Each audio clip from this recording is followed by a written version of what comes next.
uma entrevista do Paulo Maluf em 95 no Roda Viva, comandada por um sujeito extremamente desagradável, que era o Matina Suzuki, na época o grande diretor da Folha de São Paulo. E eu vou pôr essa entrevista para vocês. Eu quero que vocês assistam com cuidado, para vocês notarem duas coisas. Primeiro, como que a direita mudou. Como que a direita tinha uma certa racionalidade de organização do Estado, até, de certo modo, bastante próxima da social-democracia, e por isso, às vezes, Maluf ousava mentir dizendo que ele era social-democrata. E como que o jornalismo já estava completamente, em 95, dominado pela pauta anarcocapitalista ou neoliberal, de modo a defender coisas que hoje foram defendidas pelo Bolsonaro, porque o Bolsonaro, obviamente, não é fascista. Esse é o primeiro ponto. O segundo ponto que eu gostaria que vocês notassem é a própria definição de fascista do Bolsonaro, porque se falava Maluf fascista, agora se fala Bolsonaro fascista. Ou seja, a esquerda nossa e uma boa parte do jornalismo não tem a mínima noção do que é ser de direita.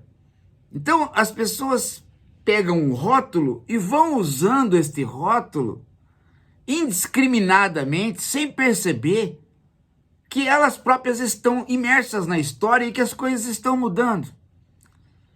O Bolsonaro foi malufista.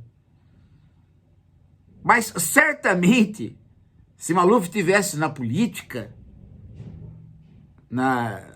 como um governador de estado e o Bolsonaro como presidente, certamente Maluf defenderia o lockdown e faria leis muito mais rígidas do que foram feitas para proteger a população. Simplesmente por conta da visão de Estado.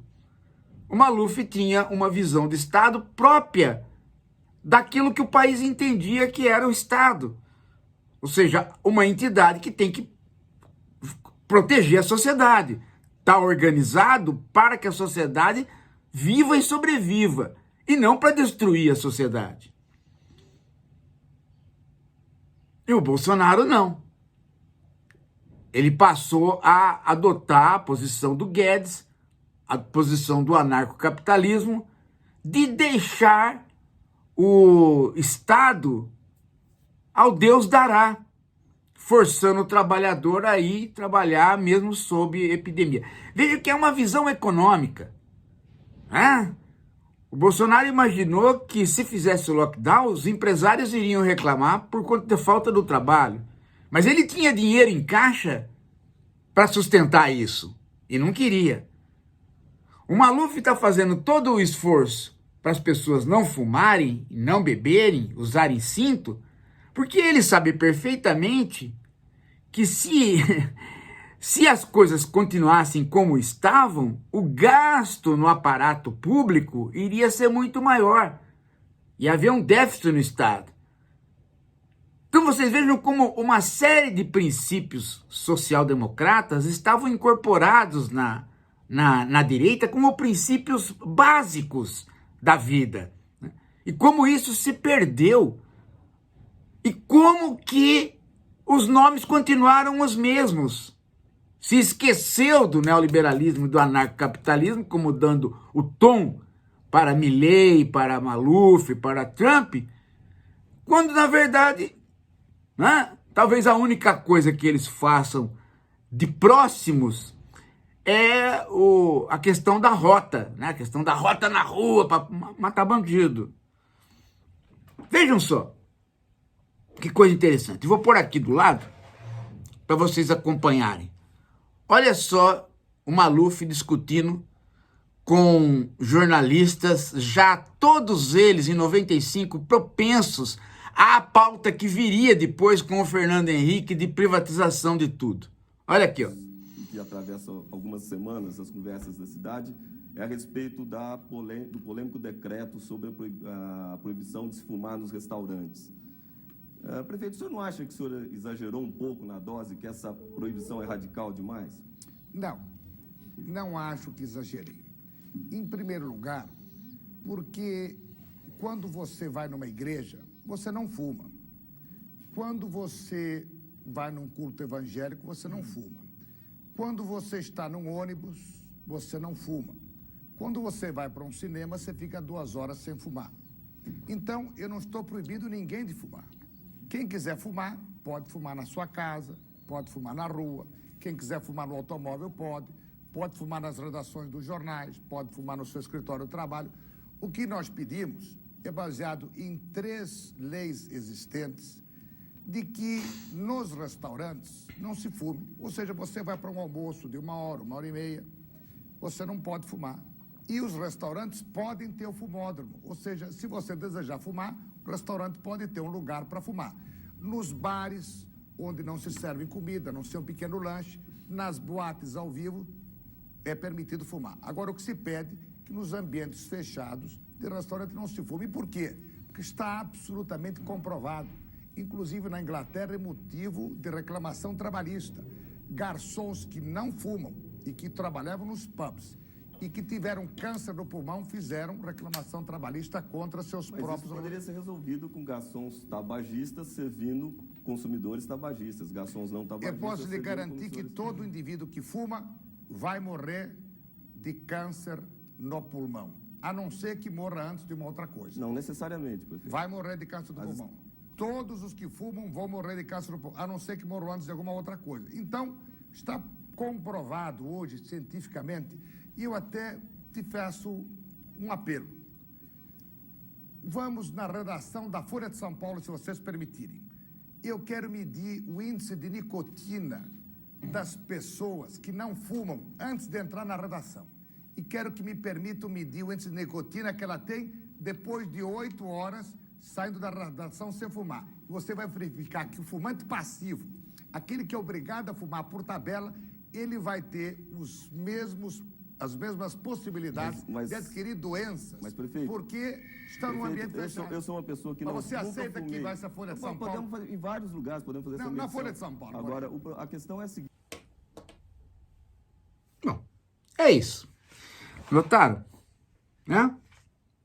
Tá aí. Acho que está bem claro para vocês como foi a transição promovida pelo Fernando Henrique. Fernando Henrique foi presidente, ele incorporou o neoliberalismo se ampliou na sociedade, e a Folha de São Paulo está aí, né? E atingiu tudo, a ponto de hoje as pessoas identificarem o fascismo em atitudes do Bolsonaro que são completamente libertárias. São libertárias dentro dos quadros do quê?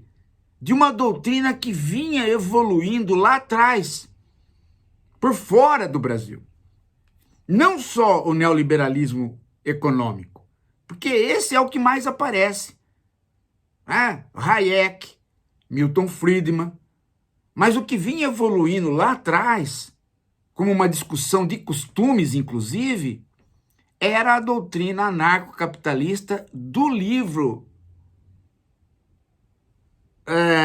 que deu, digamos aqui, que fez a polêmica com toda a social-democracia, que era o livro do Robert Nozick, o livro sobre anarquia, que nutriu uma boa parte das convenções dos libertarians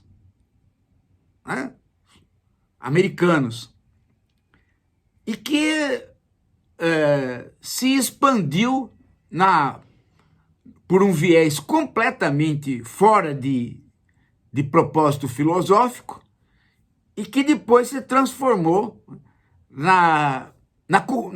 no pastiche, o pastiche gerado por Steve Bannon. Então hoje nós estamos aí, né? Libera tudo. Tudo tem que ser iniciativa privada. Tudo tem que ser a gosto do indivíduo. A ponto de ser a pessoa que defende a liberdade hoje, aí, né? A direita com o Bolsonaro. E durante muito tempo, né, a Folha de São Paulo não conseguiu entender o lockdown.